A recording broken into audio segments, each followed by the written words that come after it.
We're on your side with tonight's cover story. Shanquella Robinson. Her name has made headlines nationwide. It's been more than 4 months since the Charlotte native went on a trip with friends to Cabo, Mexico. She didn't return home alive.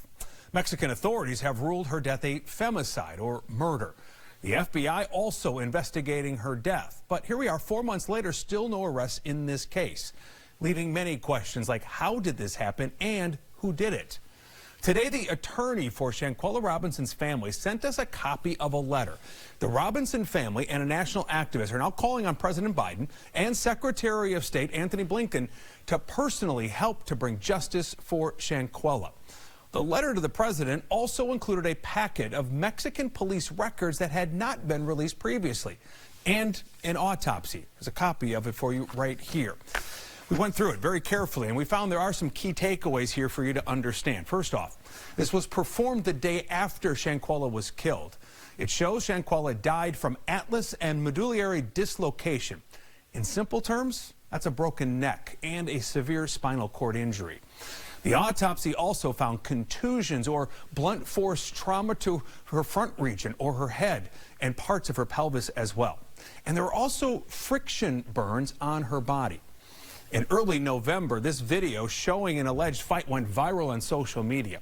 Now, we don't know if she sustained those injuries described in the autopsy during this fight, but her family says this is Shanquella in the video. And the FBI in Charlotte tells WBTV they were also sent that video. Now, in the packet of documents they provide by the law firm representing Shanquella's family were those police reports. They interviewed someone who interacted with Shanquella and her friends while in Cabo. Here's our Brandon Hamilton's report. An employee at the resort Robinson was staying at describes providing assistance to the friends in Robinson inside their Cabo, Mexico villa. That unidentified male employee told investigators the group arrived on the night of October the 28th. He said he met Robinson around dinner time. He added she was the last to the table, quote, seemed not to fit in with the others and was out of place at that party. Obviously, Shanquella was attacked by someone in the group, one of the travel mates. So the employee describing their interaction lets me know that the environment that she was in for her last moments wasn't a positive one. The next day, October the 29th, as we've reported, Robinson was found dead. According to the transcript, the resort employee received a text from the main guest asking about medical service and added that Robinson had alcohol poisoning. Employee later learned Robinson had died.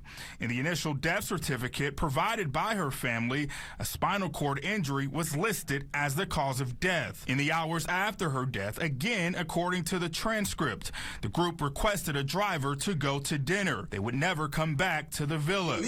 After seeing this viral video, the employee in the transcript said, quote, I realized that practically the main guest had manipulated me with the information she provided of what happened to leave the country as soon as possible. And our Brandon Hamilton joins us here in studio with more on this. I know you've been following this story very, very closely, really more than anybody else reporting on this. What stood out to you most? What did you learn from these documents today? Yeah, when you're reading the documents, what stood out was that interview from the employee that worked at that villa where they stayed at. He talked about when those guests arrived. He talked about when they got there, how Shanquella was. So from reading that, he said that she seemed like she didn't fit in.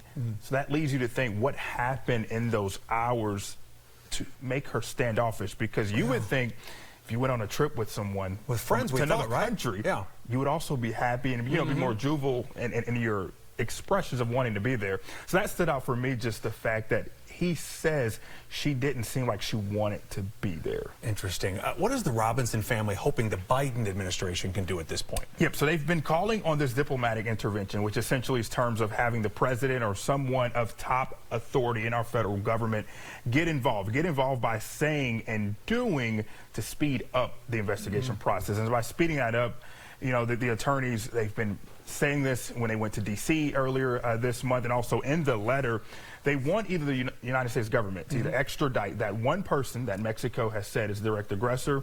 They want that one person extradited back to Mexico, or to have the United States government take over the investigation and prosecute the person or persons in the U.S., and they want it done swiftly. But bottom line, though, FBI really not saying a whole lot, just No. that they're investigating, right? All right, our Brandon Hamilton's been on top of this story. He will continue to do so. Brandon, thanks for stopping by. If you have our WBTV News app, you were the first to hear about these new developments today. We pushed this out as breaking news this afternoon. You can keep up with the latest on the investigation into Shanquella's death by downloading the WBTV News app. It is free in your app store. All right, turning to the weather now. Another first alert weather day. It is because of a